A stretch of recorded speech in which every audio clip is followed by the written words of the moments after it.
Mother lifts a car to save her daughter, and science can't explain it. What is female power? It's not loud. It's not always seen.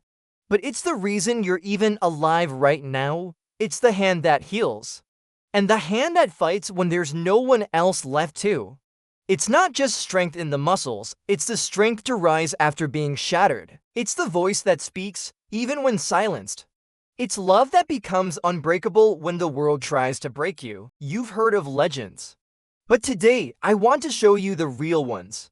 The story of the mother. From the very beginning of life, we are cradled by women. A mother's power isn't in her voice, it's in her endurance. She bleeds, breaks, sacrifices silently. Did you know that childbirth is one of the most painful experiences a human can endure? Yet millions of women do it, sometimes with no medication, no support, and no recognition. And when that baby cries at 2 a.m., it's her body that rises, her soul that bends again and again. That isn't just strength. That's divine resilience, the woman-s fighter. But not all battles are in cradles. Some women fight in wars, some fight inside their homes, some fight in courtrooms against systems built to silence them. Women make up nearly 80% of displaced persons in conflict zones, and yet they're the first to rebuild. Remember Malala Yousafzai, shot in the head for going to school? She didn't just survive, she became the voice for millions. That's not weakness covered in makeup, that's revolution dressed in empathy. The story of Malala Yousafzai. She was just 15 years old, living in the Swat Valley of Pakistan. Her dream to go to school, to learn, to think, to speak. But the Taliban didn't want that. They banned girls from classrooms, from books, from hope. Malala Yousafzai didn't accept that. She started writing, blogging anonymously about her right to education. Her words were weapons of light in a world of darkness, and then they found out. On October 9, 2012, she was shot in the head on her way home from school.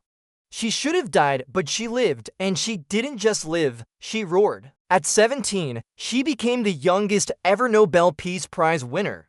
She didn't seek revenge, she sought change. That is woman power. The story of soldier with no legs and no fear. Jennifer Marrow. Jennifer Marrow was a U.S. soldier, a leader, a protector. In 2007, while on patrol, her convoy hit an IED. Both her legs were gone in an instant.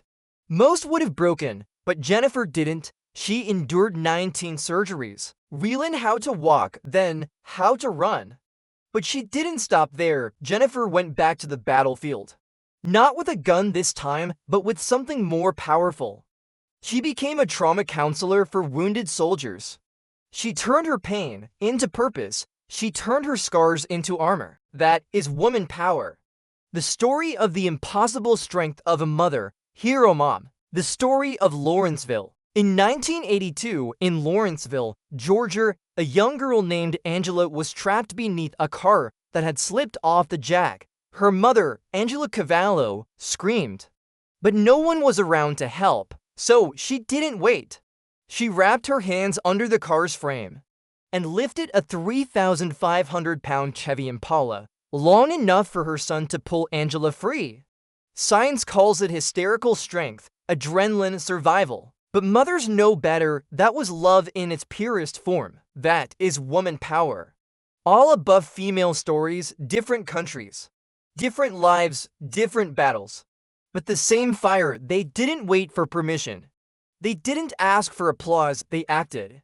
That's what makes woman power unstoppable. For every Malala, there's a girl today choosing school over fear. For every Jennifer, a woman battling illness, rebuilding her life. For every Angela, a mother silently lifting the weight of the world for her child. Power doesn't always roar. Sometimes it whispers, sometimes it weeps. Sometimes it holds your hand and says, I've got you. That is the heartbeat of woman power.